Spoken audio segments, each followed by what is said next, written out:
Move, move, move. Can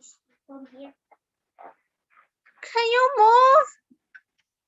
I'm eating a blueberry right now. Let her see it. What? I'm eating a blackberry and a blueberry.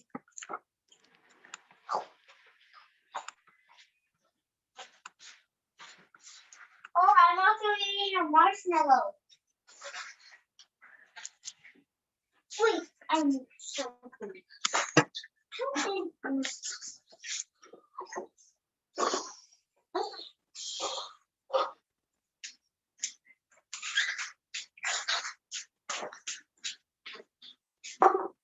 Nó hơi mày anh nè. Blueberry, a marshmallow, and a blackberry. You go to class, so can you go? 1 minute. Move.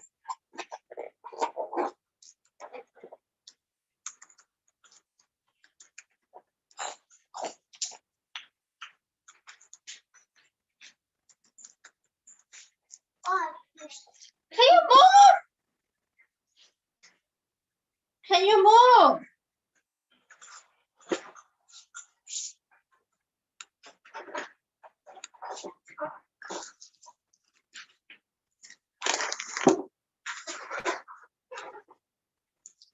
Go away honey.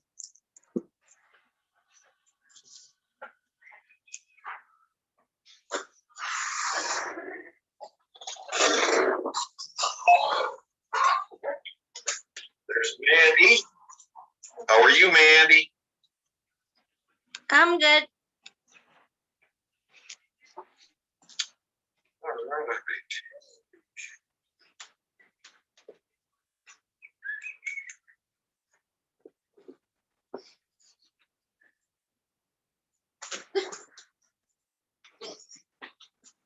I'm eating for No, I'm not seeing you. I Don't like that. Stop. Stop. okay, thanks.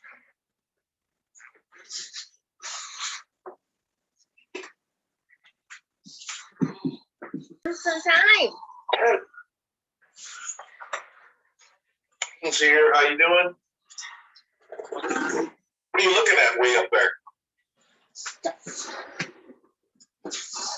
Who, me? Yeah. Oh. I was like, it's been a while since I was looking at it. I don't know. Keep pushing. Stop. All right. Well, that's ours. There comes Rachel. Hi, Rachel. Hi, morning. No, it's afternoon. Oh, okay. Lord. Can I share? Sure. All right.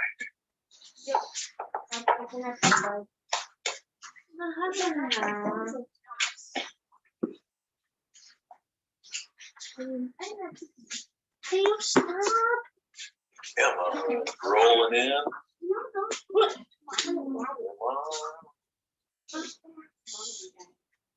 Hello, Emma. Mà nè, chạy hết nè.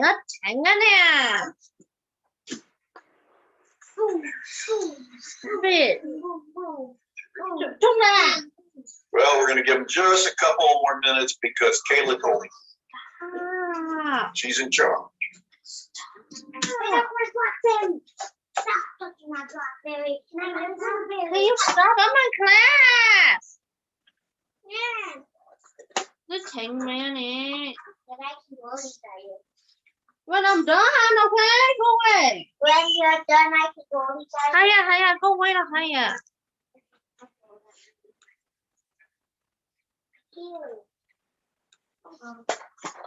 I said when I'm done. This. Relax. Teresa. I said when I'm done with class, can you stop and go in the room? When you're done, tell me when you're done with class, then I go.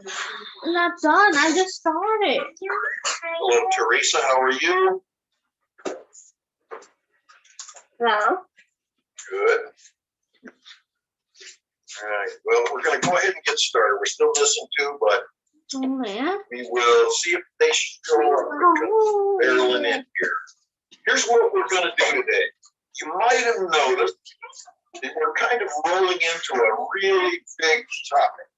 And that really big topic is gonna be verbs.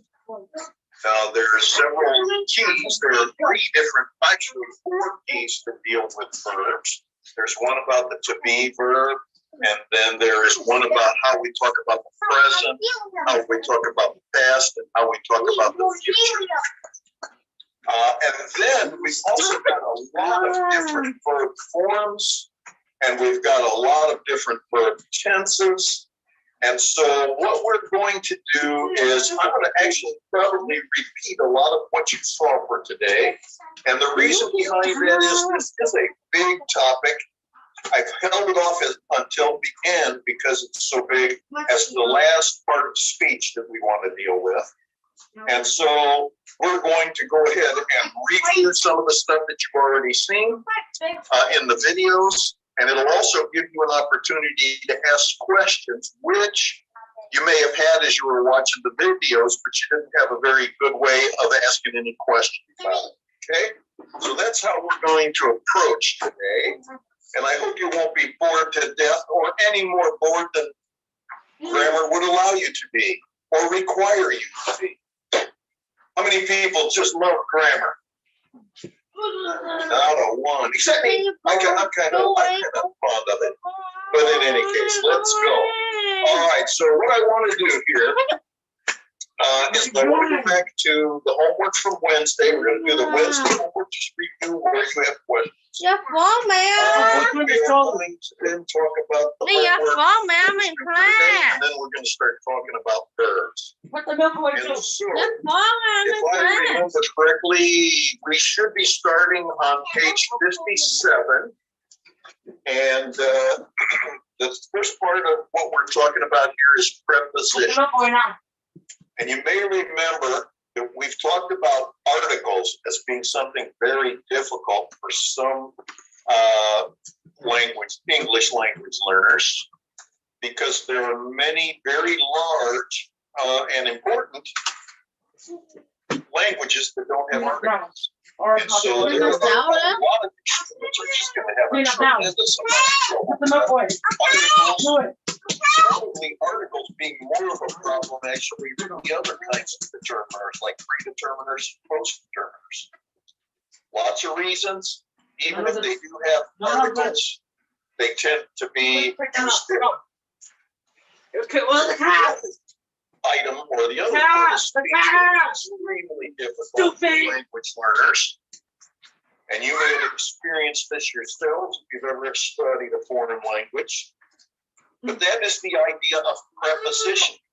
And these prepositions are oftentimes just these little bitty words like in and at and of and to. And they just cause a great deal of trouble for English Dạ language có learners. nè. Once again, most languages have some kind of a word like a preposition. I know Korean has something that they would call a postposition, because they take the preposition word and they attach it to the back of the noun. But other languages like Spanish and German and others have prepositions. But the idea here is the same. Most languages have them, but they may use them very differently. One of the key issues is how many different ways we can, or different meanings we can have for a preposition. You'll remember if it's in this book or another one that says the Oxford English Dictionary has about 31 different meanings for the word on. Two letters, something that we use all the time, but 31 different meanings. And this is not unlike things that we see with other prepositions as well. So prepositions are a good thing for you to be paying close attention to and recognize that as you speak and read the writings of your English language learners, they're going to struggle with this. And in some cases, it's just there isn't a whole lot of good explanation as to why we use prepositions the way we do. However, being that as it may, we're gonna have to move on and start looking at it. So I'm on page 57. This is exercise 2.50, identifying different types of prepositions, largely movement, like toward or from, direction, which is oftentimes very similar, time, Not and good. location. Love you, baby. So, any questions on 2.50?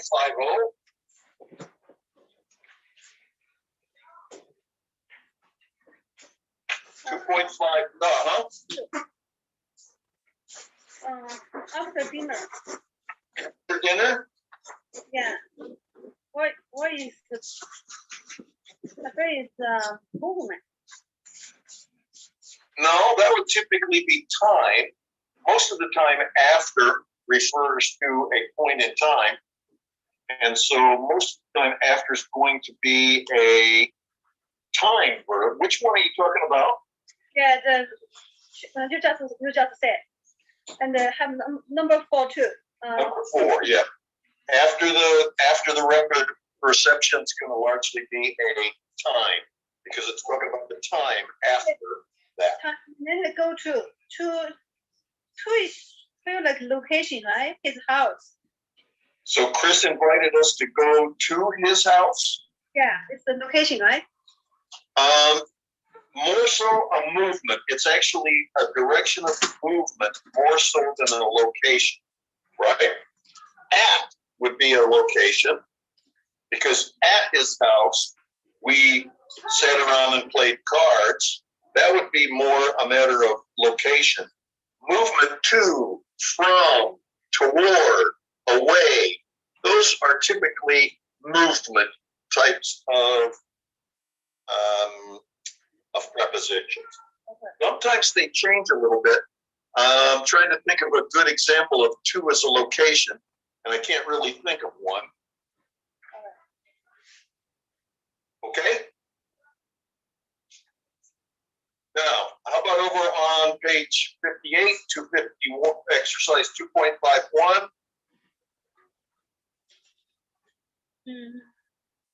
Number 2. Number 2. When I was little, we would always go to my grandparents' house on August and eat as much watermelon as we could. Now, this one is using the wrong time preposition. And again, this is quite common amongst people of all kinds of language backgrounds to use the correct one. But when we talk about a month, sorry? I think it's a 1, I feel it's 5. Which was a 5. Wrong preposition, yeah, it's also a 5, but it's a little bit more precise to look at number 1 where we know what we confused it with. But that's a good point. So 5 could be, 5 could be considered a correct answer. 1 is what the author was looking for, but that doesn't mean that we're wrong by choosing a different one. So you have others in there that you chose differently? No? Orange. Yeah, the orange. Okay, so just number 2 is the one you wanted Can to you talk about? stop? Number 2, number 4, and 12. Number 4. Have you seen the mess on her car? She has shoes on her dashboard and there are potato chips on the floor. My So once camera's again, on. confusion of places. You go with the wrong. Did you use a number 5 again? The camera's on. So you're absolutely right. It is the wrong preposition. So The 5 would have to camera's be on. considered a correct answer. The only reason Don't you they dare chose sit on it. Go on the road. 2 is more specific. And it tells you very specifically what was wrong. Just because you But I don't have agree class, with you have you, to give it back. 5 should be a Go to possible class. answer. Go in the room. We do. Any others? We have no school. Play your phone. Computer. Well, there's some reasons to support the governor's Are plan. you kidding me? I said, I'm There not are a class. dozen reasons. Now, this case is not because it's the wrong preposition, it's a preposition that isn't needed. But you got a little cover. There are a dozen reasons. When you have A in there, a dozen reasons, the omniscient shouldn't be there. You could have, and you might think about this. There are dozens of reasons, in which case we don't need if we use but given that we're talking about 1 dozen, we Why are don't you need the here? other. And again,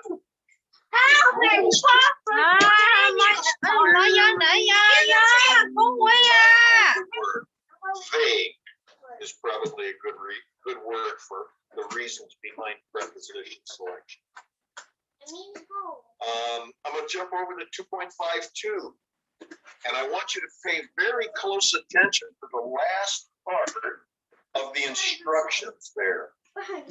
If you've got a book and you're making your marks in your book, I want you to look at 2.52 on page 59, and I want you to take that last sentence and circle it. Circle the last sentence and put a couple of exclamation points there. And there's a reason that I want you to do that.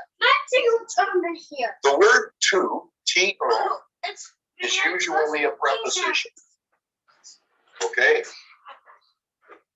But when it comes in front of a verb, it is not a preposition. So here it says, remember that infinitives, that's to plus a verb, is not a prepositional phrase. That's true.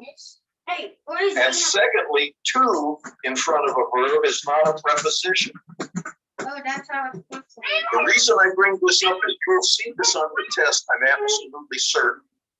And as you take that test, if you think of that as a preposition, you're going to give me the wrong answer. And I see it all the time. I see it every semester. When you have to in front of a verb, it's called an infinitival to, not a preposition, but an infinitive. And if you treat it like a preposition, you're going to give me the wrong answer. And that'll be 2 points right off the bat. Okay? So hopefully you have written to, T-O, in front of a verb is not a preposition. If I say to church or to school or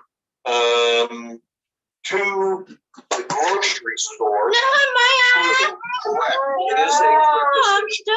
When I say something like, I am, let's see. Oh my God, I just started class. You That T in there is not. I just started class. Can you go? It's an infinitive. Go in the room. There's no preposition in that sentence. I got half an hour of class. Can you go? Think about this a Go. couple of days. If question about what I'm saying, make sure you ask me, because this is just one of those things that's going to mess you up. All right? Now, talking about prepositional phrases. Prepositional phrase usually starts with a preposition like in or at or of. And most of the time, way up in the 99% of the time, it's going to be followed by a noun phrase or a noun. Go to Can you stop? church. Church is the object of the preposition. At school. School is a noun, and it is the object of that preposition. At school is a prepositional phrase. To church is a prepositional phrase. Can you On Lunar stop? New Year What? is a prepositional phrase. Go in the room. On and Lunar New Year. Oh, yeah. As you look at that, that's what we were looking for in here when we're looking for prepositional phrases. And there are 12. And the basic way to figure these out is to recognize what the prepositions are. And then having recognized the preposition, look for its object for the noun phrase that's going to make it complete. For instance, if I say I went to, something is missing. That's not a good sentence. I went to, T-O. I need to say I went to school, or I went to the store, or I went to Colorado. It has to have that object of the preposition behind. We'll talk about this a little bit more as we get into grammar functions and the functions of various things. But in the meantime, 2.52, questions.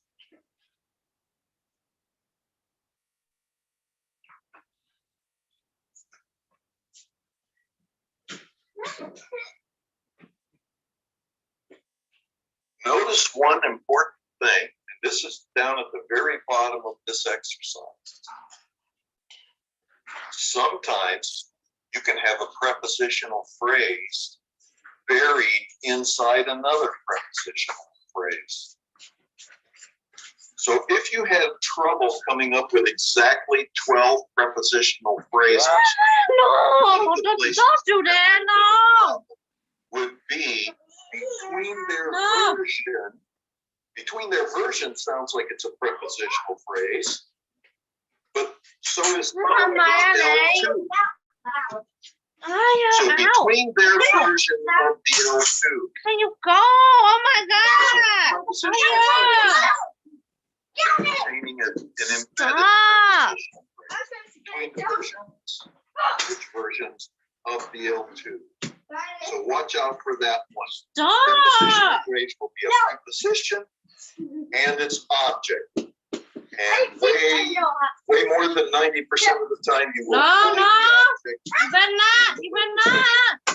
prepositional phrase. You better Occasionally, stop. we'll talk about those exceptions.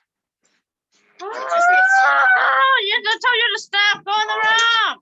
I recognize that one's done. Let's jump to E6. This one gave you lots of opportunities to practice on prepositions.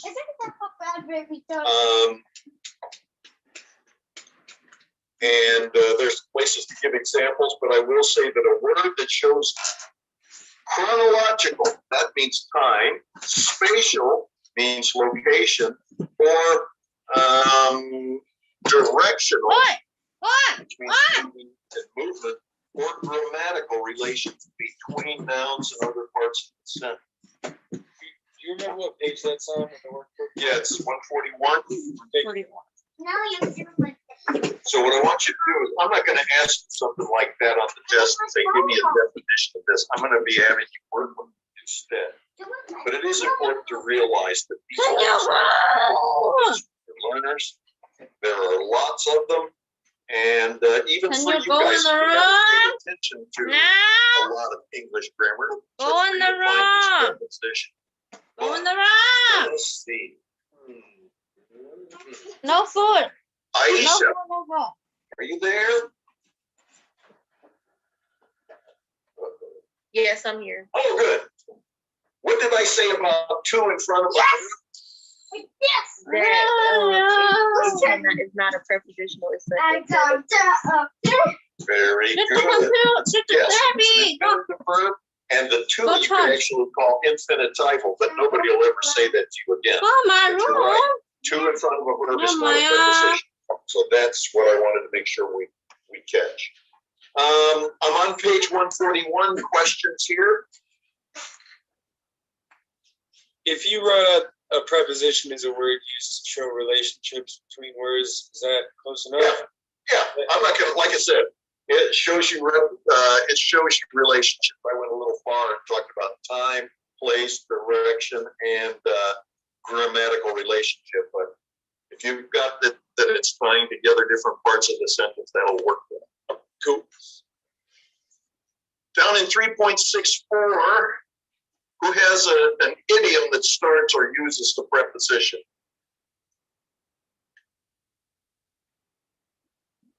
Who's got one? Kayla, you're up in the upper left-hand corner. It's all for you. Idiom. I'm sorry? Repeat what you said for me. Yeah, 3.6.4. Did you come up with an idiom with a preposition in it? Yeah, I said, by the way. By the way, that's a good one. Now, what does by the way really mean? By the way. You're absolutely right. It's an idiom because you put it together. It's, by the way means, sounds like it's by the path or by the road. Very good one. What do you got, Art? Let's see. Mandy. I have on thin ice. On thin ice is the good one. Very good. Rachel, you got one for me? Sorry, I don't. Okay. Let's see. I'm going to throw in a couple. One of those is in a month of Sundays. What does in a month of Sundays mean? No. Never heard of it. 4 weeks. Well, 4 weeks, yes, or maybe even 5. Sometimes you get 5 Sundays in a month. But when somebody says in a month of Sundays, do they mean in a month? Is it saying you're like everything's going well, or No, not necessarily. It's basically a reference to a long time. It's like once in a blue moon, same kind of a thing as in a month of Sundays is a really long time. And it's an idiom, but you wouldn't know that unless you'd grown up with it most of the time. Let's see, I'm jumping to page 142.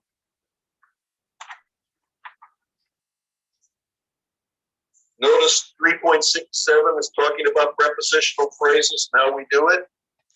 There we go. What was it that I said about to and a verb?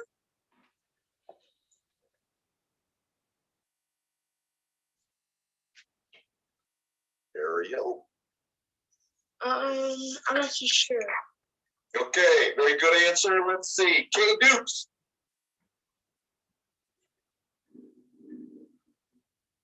What did I say about the word TO2 in front of a verb?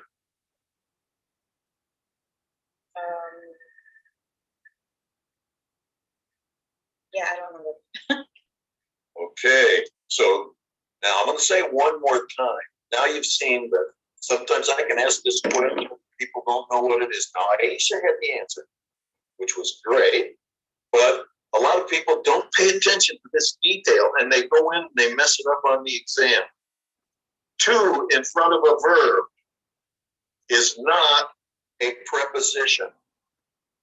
Write it down, put a bunch of circles around it, a couple of exclamation points.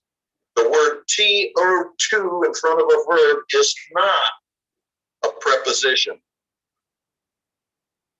All right, I'm jumping forward, 143, 144,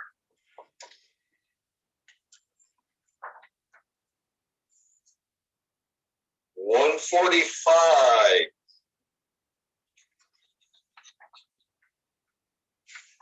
146. If you didn't do 3.6.2, I would suggest you really sit down and do that one, because this is probably the primary place where your English language learners in the future will get prepositions wrong.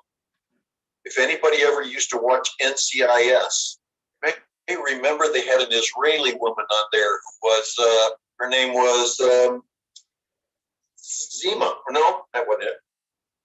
What was her name? NCIS. Anyway, she was always getting these wrong. She would always get her preposition mixed up with the word. Make sure that you pay attention to these. These are called collocations. And they are things that we don't even pay any attention to as native speakers. They just come out of our mouth the way they're supposed to. can I rattle off a question? You can. So it's page 145.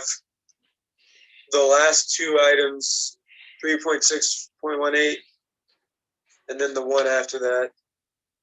I just did not know. Do you have any explanation of it? Sure.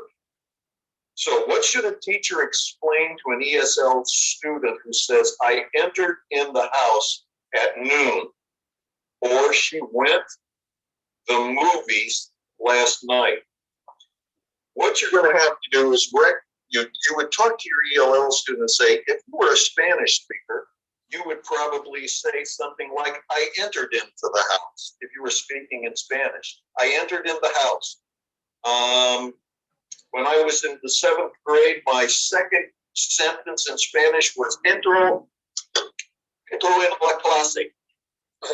We don't say enter in, it's just enter. And at the same time, other languages would go about doing something like leaving out a preposition. For instance, English says we listen to the radio. Listen to the radio. And Spanish says escucho la radio. They leave out the preposition entirely.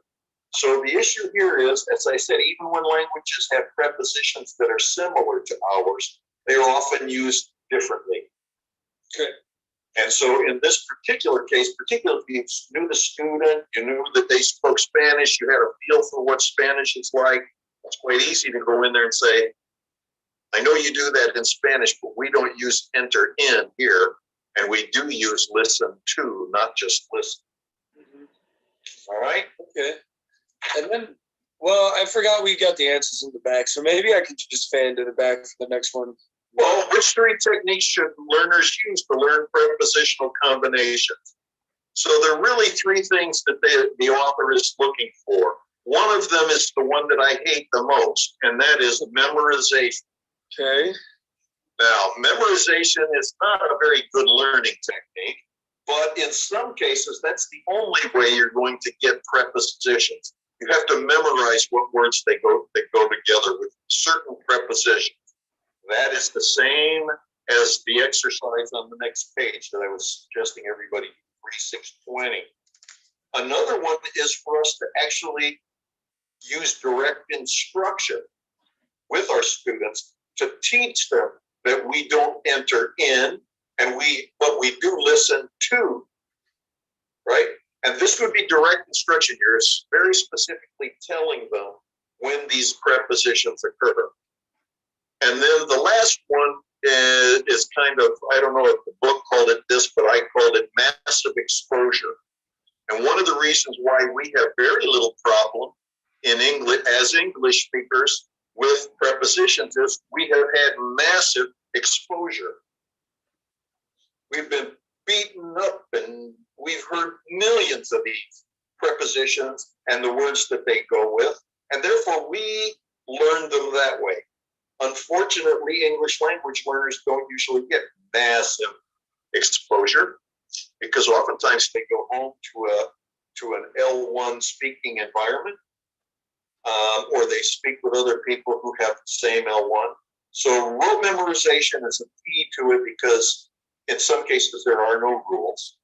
Direct instruction is important because we can teach it, and we can try to make sure that we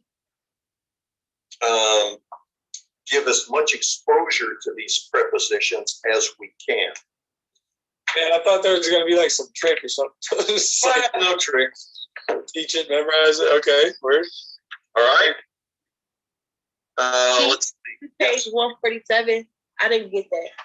Page 147. Look at these idioms, 3.621. Yes. Great. Look at these idioms with prepositions and decide how they do or do not contribute toward the overall meaning of the idiom. So let's say we take this first one. Be fed up. What's the preposition up? Okay. Now, what does be fed up mean? Does it mean I ate a lot?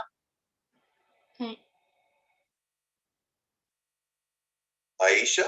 No, I'm sorry. My mouth fat moves slow. All right. What does it mean to be fed up? Like you're done with. Done with, but maybe a little more than done with. Like mad. Are you happy with them? Tired of. Tired of. Very good. That's a good one. So what does that have to do with up? Really nothing. Up is a direction. Fed up doesn't add anything to the meaning of that idiom. On the dock. Why would that be good or bad? On the dot, is on giving us something to really tie to for the meaning? No. Perhaps a little. On time would be what on the dot typically means. On the other hand, though, you really can't stand on a moment in time, but it's at least a little closer because it's on a particular moment.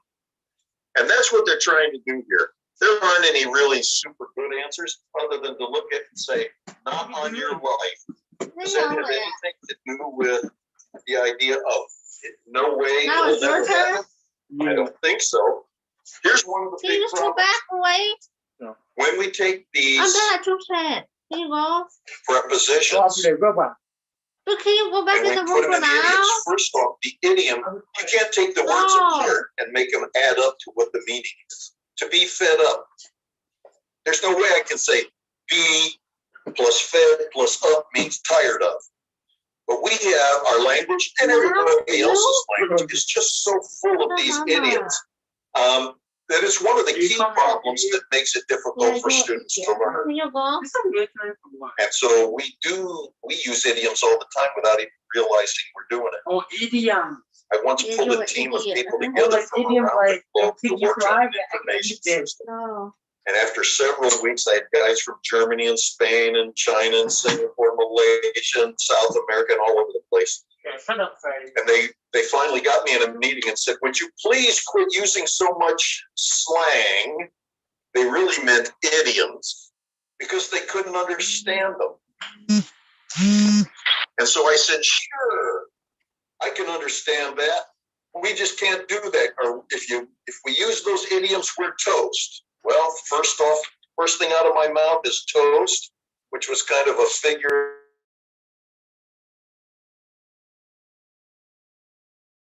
learners to do, and they are equally difficult for us to get over and not use.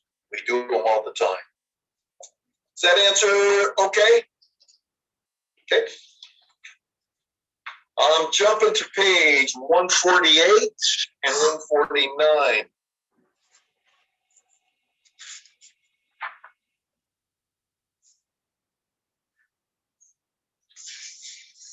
Hey, Rachel, page 149 is a great place to have multiple answers. I've got a bunch of them marked as we could go a couple of different ways on what the answers are. Do you have any questions? Anybody on 149?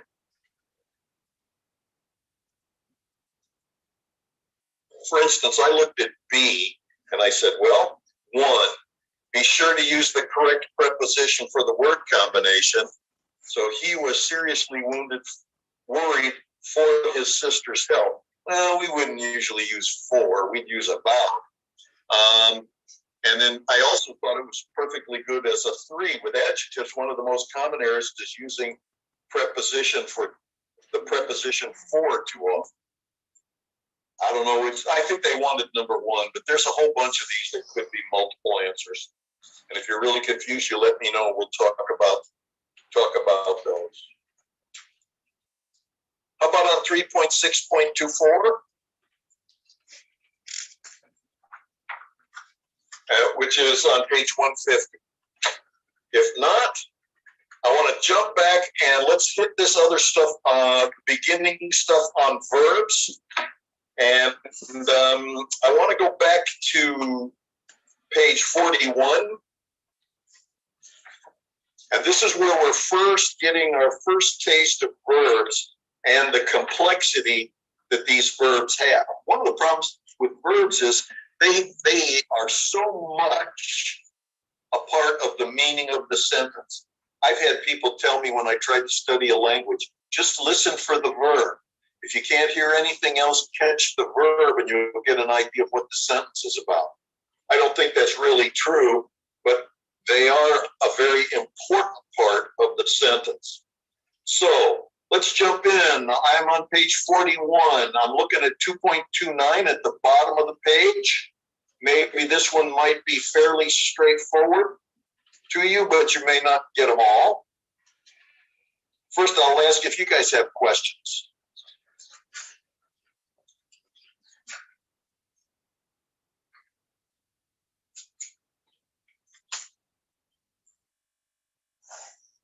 Any? No? How many verbs? 13, right? I'm on page 41, Yeah, that's good. 2.29. 129. How many verbs? How many verbs? Uh-huh. 1, 2, 3, 4, 5, 6, 7. Oh, 1, 2, 3, 4, 5, 6, 7, 8, 9, 10, 11, 12, 13, 14, 15 is how many I got. What do you have? Okay. Oh, yeah. Sometimes we've got words that are would consider one word because there's two words together. For instance, does not depend. It's down the left-hand column in the fourth row from the bottom. Does not depend. We should really count does and depend as one verb because they're going together. Even though there's a not in the middle, it does depend on, or it does not depend on. And we're going to talk about negating sentences very shortly. And when we do, you'll see why that is the way it is. So when it says simple predicates, what does that mean? Does that mean not every verb that's in here we should underline, or? No, the predicate is typically, if you think about it, we take a sentence. Every sentence has to have a subject and a predicate. Okay. Essentially, and you will see this as we get into looking at verb phrases before long, the subject is one part, and from the verb all the way to the end of the sentence is the predicate. When they're asking for the simple predicate, they only want the verb of that. Okay. So if I were to say something like, let's take the second sentence. She emphasizes the importance of the limbic system and students' emotional self-regulation for teaching. The predicate is emphasizes all the way down to teaching. Okay? But the simple predicate is really just the verb. Okay. Okay. That's the difference. And when we get into a couple of exercises that I have on handouts later, I will tell you I want either the complete predicate or the simple predicate. Simple will be verb only. Okay. What part of speech would concerning be? Where is it? She explains that episodic memory provides important clues concerning. Fifth line, second word.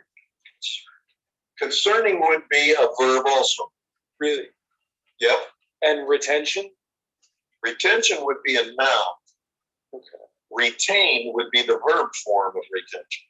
Sure. Okay, thanks. Okay. All right. Wait, just to be clear, you just said that concerning was the verb. Well, normally I would. I'm not looking at. Okay, where is it? It's the fifth line, second 1, 2, 3, 4, 5. Provides important clues. Oh, okay. In this particular case, it's being used a little bit differently, and it's being used kind of almost like about. So in this case, concerning is actually acting almost like a preposition. So it's not a verb. In this case, no, I wasn't looking at that particular one. But if let's see, concerning, I'll have to come up with a good one. He is concerning. Maybe concern would never be a verb. I'm just trying to think of where it would be. Concern could be a verb. It could also be a noun. Concerning, I would think, would be a verb with an ing ending. Acting as a different word. I'll see if I can't come up with concerning as a verb somewhere and get it back to you. But in this case, it isn't marked, and therefore, as I look at the sentence and its use here, it is being used almost like almost like a preposition. Can I flip the page? Yes. All right. And how many of these are up through 35? Anything on page 42? It's number 5, number 8, Number- number 12. I'm sorry? 5, 8, and 12, but obviously one at a time. Okay, so 5. Jane liked to walk her dog in the park. It make her happy. So what do you think is wrong there? How would you say that sentence? I would say Jane likes to walk her dog. It makes her happy. Exactly. And so if you were to take that back up to the list of error options, which one would it be? Well, I wrote in 6. Is that accurate? Nope, Okay. it's 2. Third person singular is what I'm talking about, he, she, or it in Oh, the present tense. So first person is me, second person is you, and third person is he, she, or it. And so when it's he, she, or it should be marked here as lack of the third person singular. You said 8? I know like Jane. She talks all the time. What's wrong with that one? I know like Jane. it would be I don't like Jane. Do not like Jane. So Right, I do not like Jane. That's great. So it would basically be number 3, how you negate the sentence. okay. That's And 12, Juan is not a good student. He not come to class on time. How do you say he not come to class on time properly? does not. Yep. So again, this is a negation problem, and we're going to talk about the role of verbs in negation. Okay. Number 6. Number 6, they might want to go see that show next week. What do you think is wrong? They might want to see that show next week. Well, actually, they may want to go see would be okay. But the problem here is they might to want. Oh, When you use a word like might, and it's a modal, the next word or the verb that comes after it is going to be in its base form, not in the infinitive. So we would not say they might to want. It's simply they might want. what is to go and see together? The two verbs. To go see. Well, because they're going to go and see the movie. We just wouldn't necessarily need to put the and in there. Oh. So I We put could that, say, it would probably be clearer if we said they want to go and see the movie. But very frequently, we would just say to go see. okay. What is the answer is 9? I put the 6. You said it was 9? I think it's 6. All right, hang on. Let me see. I'm going right back. Which one were we talking about specifically? We were talking about number 6, right? Yeah. And you used 6 simple present instead of present perfect. Well, the present perfect isn't here, so it can't be 6. And the real problem is it's an infinitive after a modal. Modal verbs, we'll talk about some more, but it's things like will, would, could, should, can. And when you use those, the next verb is going to be in its regular dictionary form. So in the exam, are you going to put like this for us, or you just let us explain what's wrong? On the test, you mean? Huh? Yeah, on the test, you've got to find the error. You've got to fix it. And then you've got to explain why it was wrong. So explain will be based on our own words, right?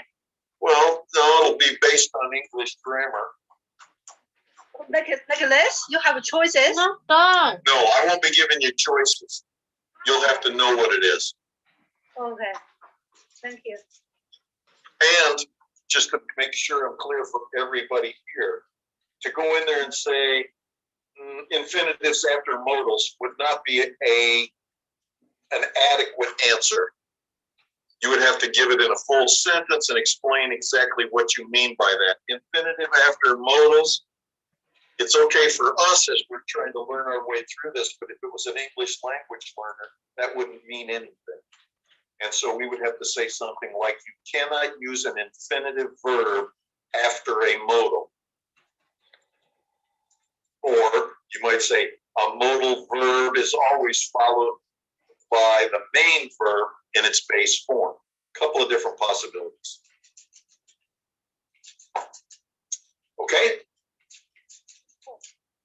231, 2.31 on page 43.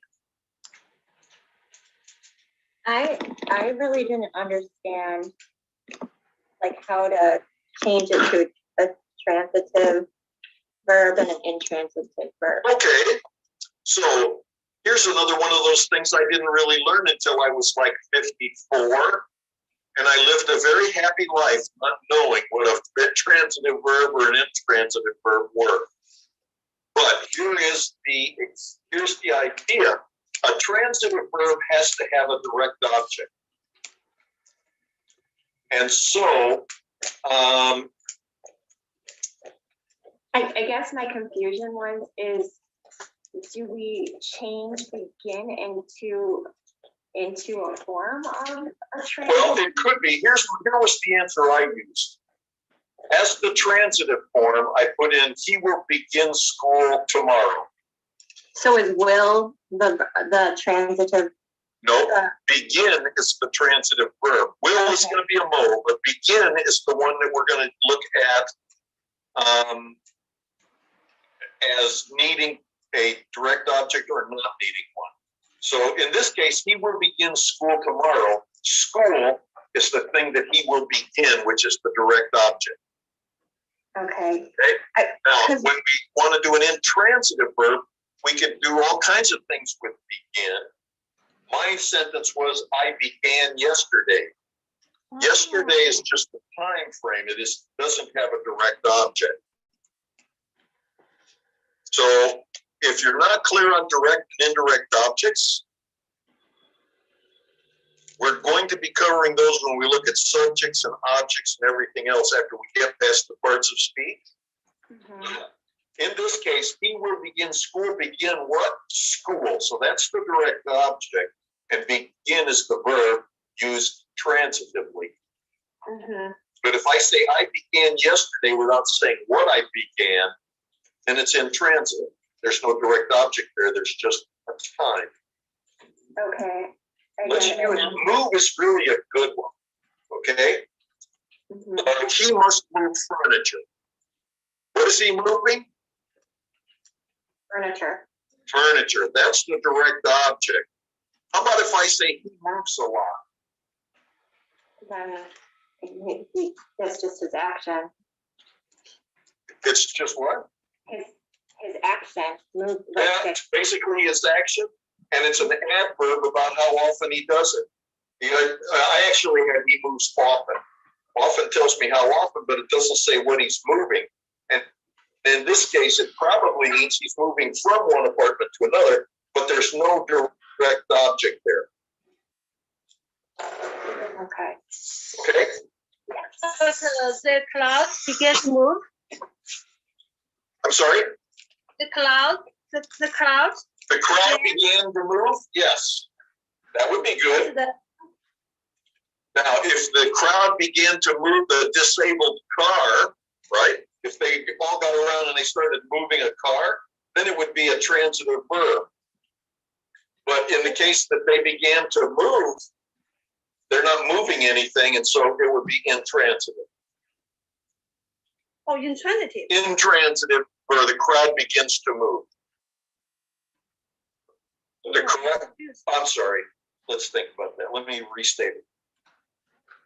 The crowd was moving. Yeah. Let's say that, okay? But I guess which is the verb, began or move, because we have both words. That's why I stopped and I tried to backtrack because I used both words. Mm-hmm. So the crowd moved. Okay? All right, so that would be intransitive. The crowd moved. It doesn't say they picked something up and they moved it. It just says the crowd itself moved. That would be intransitive. Intransitive. If we said the crowd moved the car, then the car would be a direct object and moved would be a transitive verb.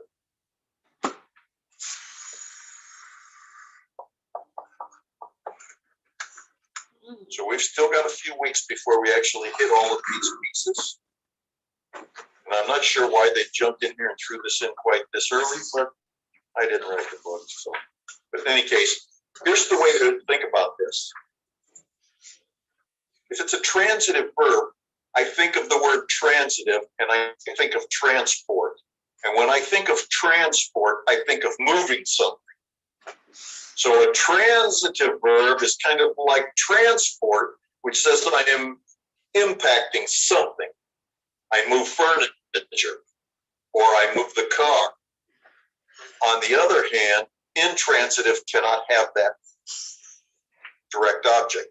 So the baby sleeps, great. The baby sleeps through the night, great. Both of those are intransitive verbs. Now the tricky part is, sometimes a verb can be transitive, sometimes not. And that's what this exercise is showing. I could say, I cried. Okay, I cried. Let's say I use that as a sentence. Does it tell you what I cried? No, it just says I cried. How about I cried big crocodile tears? That would be different. It's actually saying what was impacted or what was cried. So in all of these three cases here and several others, you're going to have cases where they can be used transitively or intransitively on many verbs.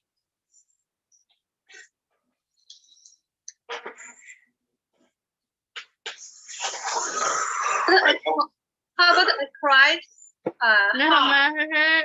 I cried hard would be intransitive because hard isn't what got cried, it was how it was cried. Hard in that case would simply be an adverb. Stop I it. cried hard. That's an adverb telling me how I cried, but it doesn't say that I cried tears. I cried big salty tears. That would be a transitive form. No, because no, tears are no. being caused or impacted by crying. Oh, No focus. You gotta We'll focus. get there. We'll talk about this a good bit more. Put this on my phone. I don't know what. I'm looking at 2.32. 2.33. how do you identify a linking verb? How do I identify a linking verb? Yeah, 2.32. It's kind of like a state of being verb, and it links the subject, for instance, Tim's mother, and something about Tim's mother. In this case, Tim's mother is the linking verb, still in the hospital. So it's basically linking still in the hospital back to his mother. You could also say something like, the dog smells bad. The dog is the subject. Smells, in this case, is a linking verb because it's talking about his state of being. Smells bad. So, like, for instance, I had circled may take because I thought like it linked the process to several months. Like, why is that not correct? Does that make sense? I'm looking for which one you're talking about. On question number one, it's like the last couple of words. May take several months. Yeah. So circle the underlined verbs that are linking verbs. Okay, may take is really not a state of being.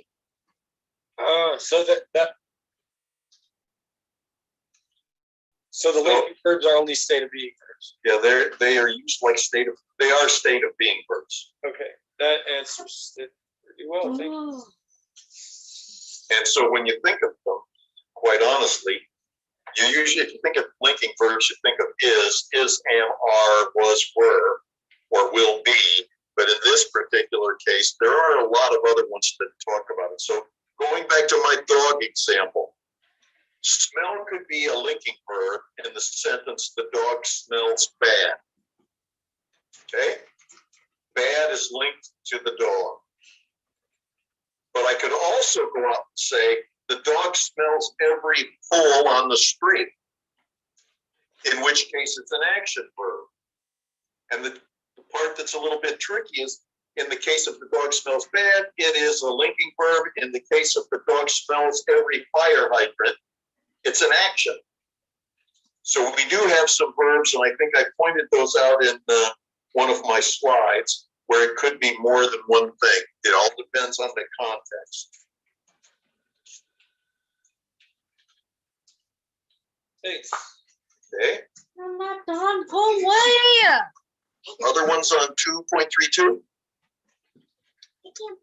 2.33.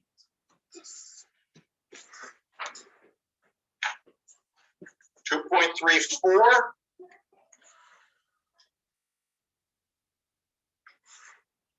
And then modal verbs on 2.35. I think, if I remember correctly, practice, let's see, key one is to be. Most of those were pretty simple. Did anybody have any questions on key 3? Oh, the auxiliary verbs. Want me to go back? Yeah, I didn't really. Okay. All right. Auxiliary verbs. I want you to go back to grade school, the junior high school, and you dealt with these, I'm certain, but they probably weren't called auxiliary verbs. They were called helping verbs. And so amongst the helping verbs that we have, I'm trying to find my page here. 2.5. Give me a page number.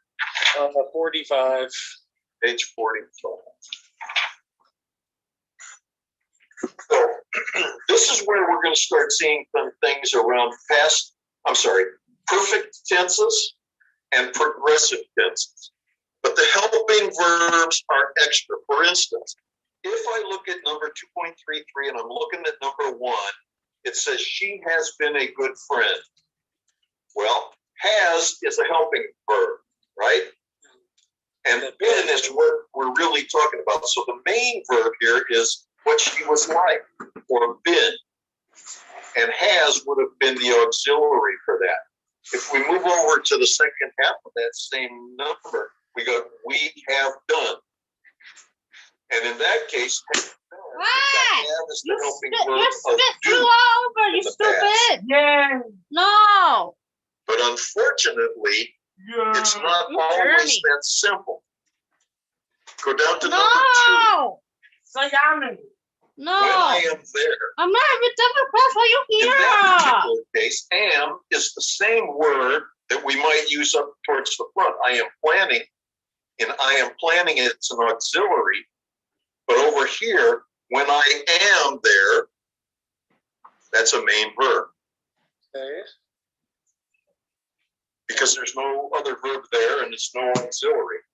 Now, this is where it's going to be very important to pay attention to a number of the pages. No. Minutes as we go through doing verbs. But the idea here is if you think back to your grade school days, I'm almost certain that you had to pick up helping verbs and a main verb. So auxiliary and helping are going to be pretty much the same thing. I'll be leaving now. I'll press my computer. Oh yeah. And they help us move Oh, from wait a one minute. kind of a tense to another. I don't want it. I'm a product of the public school system, so this is exposed. I'm telling you. Recognize that that is a big problem because somewhere along the line, I was a product of the public school system and I got this stuff crammed down my throat. Oh yeah. Some years later, they stopped cramming it down people's throats, let them sink or swim with grammar. Which, in you guys' case, is probably very much the case. Because for the last 20 years, probably, people have not really been taught grammar. Now, that's okay for native speakers who deal with other native speakers. No problem there. Because you still are able to make yourself understood, even if your grammar is off. More likely, though, your grammar is perfectly fine because you use the language every day. You just didn't realize there was grammar involved unless somebody calls you calls out a mistake. Sure. And so all of your other comrades who are going to be in the college of education, they don't take the test classes. They probably won't do grammar there anyplace else either, because it's assumed that you know it. And that's a pretty good assumption, 95% of the time. But now when you start to look at dealing with people who haven't grown up speaking English, it's a whole different ballgame. And that's why now suddenly you need to be able to look at it and understand it. And then once you see it and understand it, move that into explanations to your students. And it's a tough job. Okay, should I continue? Thanks. All right. So let me do this. We don't have very much time, but I did want to talk a little bit about these verb basics to make sure that you're getting some of this terminology. Don't just skim over it, because a number of questions on the test are going to revolve around verb issues. Not all of them, but there will be several. And if you just kind of skate over this stuff, because you know how to use the language, and that's perfectly fine, recognize that you probably don't know how to explain it. You probably don't even know the words. Okay? So, what do verbs do? Well, most of the time, they show action. I can run, I can swim, I can write, I can think, but they also show state of being. Like, the most common one is to be, like is, am, are, was, and were, and will be. This is the most common state of being or linking verb. But we can also have some other ones like this. When I said the dog smells bad, that's a linking verb. He appears tired. Well, that's basically a state of being. The sugar tastes sweet. The sugar isn't tasting. The sugar is not doing the tasting. It is something that tastes sweet. And it's tying that description back to the subject through the verb. Now, some do both. I just mentioned this a minute ago. Appear. He appeared from nowhere would be an action. It just appeared there. But if I said he appears tired, that's the state of being. He looked over the fence. That's an action. He looks 9 minutes, dirty can you go? would be a state of being. Similar things for taste and smell. But the biggies are showing action or state of being, and recognize that sometimes What are many you of these doing? do both. I know you're And drinking some of coffee, yeah? them are going to be the things we were just talking about, auxiliaries that add extra information that. about other verbs. Other verbs is important. The auxiliaries are helping the other verbs. Now, I want you to start thinking about a few terms about verb forms. The first one is the base form. If you go to look up a verb in the dictionary, the verb entry is going to be under its base form. You can't go out to the dictionary and look up was. You have to go out there and look up be. You're not going to go out there and look up stole. You're going to go out there and look up steal. So the base form is the dictionary form. There's no tense markers. There's no changes for first, second, or third person. It is simply the dictionary form. Sometimes it gets used with modals and auxiliaries, which we still have to talk about. But the base form is what you would look up in the dictionary. Now, the next one would be present tense. And it's nearly the same as the base form, except when we're talking about the third person singular in the present tense. I watch, you eat, he hears. Notice in here, he hears is the third person singular, and we needed to make it add an S.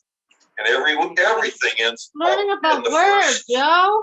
I'm sorry, in the third person singular, ends up with an S in its verb form No. in the present tense.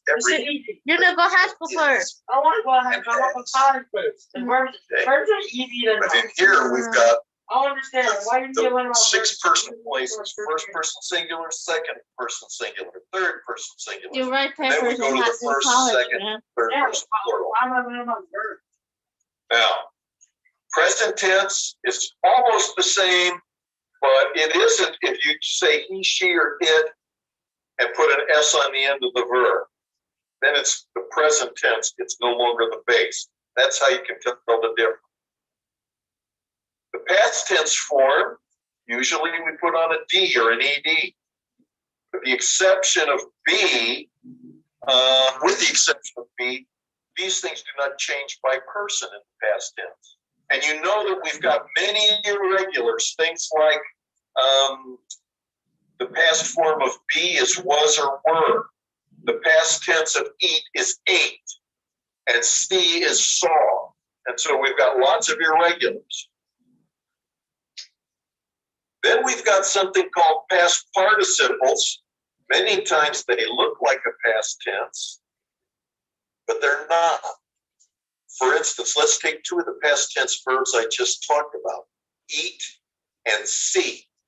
In the base form is ate and saw in the past tense. They're irregular. They don't act the way everything else does. But when we look at those two, the past tense is not the same as the past participle. We've got the past participle is eaten, and the past participle of see is seen. And you would recognize, I bet I didn't say, I'm not sharing this, am I? Oh, crud. Good job, man. Let's see. It's weird to me how much. Sorry about that. You had a good We'll just have to go slowly then. Let's see. This and this, and we don't have much time left, so I'm just going to throw this up here. We'll walk through these slides again. You can rewatch this video because I think most everything here is in the video. As I said, I was going to be replacing, reviewing it. There we go. So we have verbs show action or state of being. The base form is what you would find in the dictionary, and we use it in very specific cases as the base form. But the present tense is oftentimes a lot like the base, but the third person singular, he, she, and it has to be changed. And we talked about past tense, usually D or ED, but with words like eat, we have to say ate, and with words like see, we have to say saw, and with words like take, it's took. And so these are our irregular forms, and there are many of them in the past tense, and there are many also as past participles. And we'll have to look at those separately. Present participles are verbs that end in ing, which is why I was thinking concerning earlier was a verb. I'm going to go back and try to find a good verb form of that. So present participles end in ing. This is the most regular thing in English that always works. The only thing that may change is the spelling a little bit with double consonants or drop E's. But in otherwise, it is ing. And then infinitive to, we said this a couple of times today, the to is not a preposition, and the infinitive form is the word to in front of the base verb. Now, I'm going to jump through past a bunch of this stuff because I think you've seen it. This one I don't think you've seen. But there are some things that it's very important for you to be able to explain about verbs. And so as you're going through the verb information, I want you to be paying particular attention to some of these things. First is, how do we take a positive statement and make it negative? And what does that mean for the verb? Watch on some of these pages that I have below for how you negate a verb. How do you ask yes or no questions? You may think that that's really simple, but you're probably doing one thing you've never even recognized that you do. And that is you're moving the verb from behind the subject to be in front of it. When you go out and ask questions, and all of a sudden you begin to realize, wow, I do change the verb form around for this. Mm. And the same thing happens with WH questions. And then we also need to know what the 12 different tense aspect combinations usually talked about as the 12 tenses, what they mean and how they're used. Now, at the bottom of this page, I've got a lot of stuff here.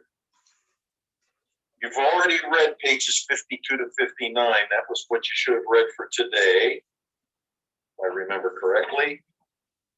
And it's just basic things about verbs. I believe for the Wednesday, you've got to read from like 88 to 100.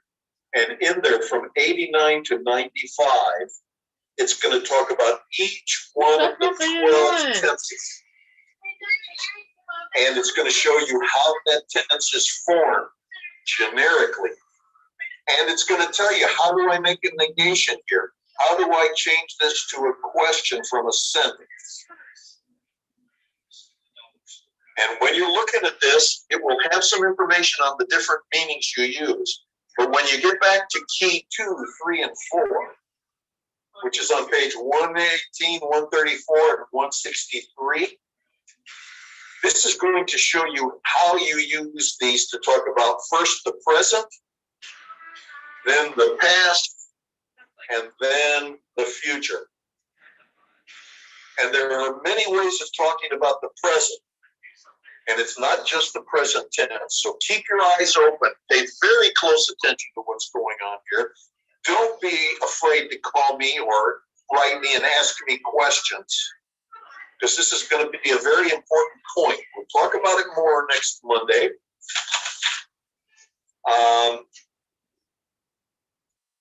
But pay very close attention to these pages. Another question I'm probably going to ask you next Monday, I want you to think about it ahead of time. And that is, should we change back to meeting 2 days a week as opposed to just one? I'm going to ask that question in an anonymous form. So if you feel like you're not getting as much out of this as you should be or could be, we'll look at what the majority of people want to do. And we could meet on our Monday and our Wednesday if you find that you think that's going to be a better approach. Otherwise, we'll just continue meeting only Mondays, leaving you to work independently on Wednesday. But we'll open that up to the class for a class decision to decide how you want to proceed. All right? I ran over 2 minutes again. But I'm stopping now. I'm letting you ask me questions. Or if you're done and you don't want to ask me any questions, you are free to go.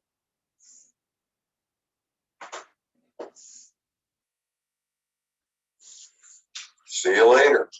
Where's the other questionnaire? I'm sorry? That's the form you say you want us to fill up. I'm sorry, I missed that. Say you want us to fill up the form and say we like to have 2 class in one way. Yes, what I'm going to do is we'll ask and see what people want to do. Where is it? Why? Where is it? Where is it? It would still be here, and it would be on the Wednesdays. You remember the first 3 weeks we met on Monday and Wednesday, Yeah. and then we changed back to Monday only. But she's asking, like, where should she tell you what she wants? Oh, I'm going to ask you next week. Oh, okay. Thank you. Okay, I'm going to ask next week. I'm sorry, I don't always hear very well through the Okay. speakers. And I will be asking everybody to see what you want to do. Okay. Thank But you. you sent it through the chat, so. Well, there's a polling thing here, and so I'll ask the question as a poll, and that way nobody knows who says what. We'll just get our numbers, who wants to vote which way. Okay. Thank you. Have a good one. Hey, Bye. see you later. Okay. 2, 2, 2.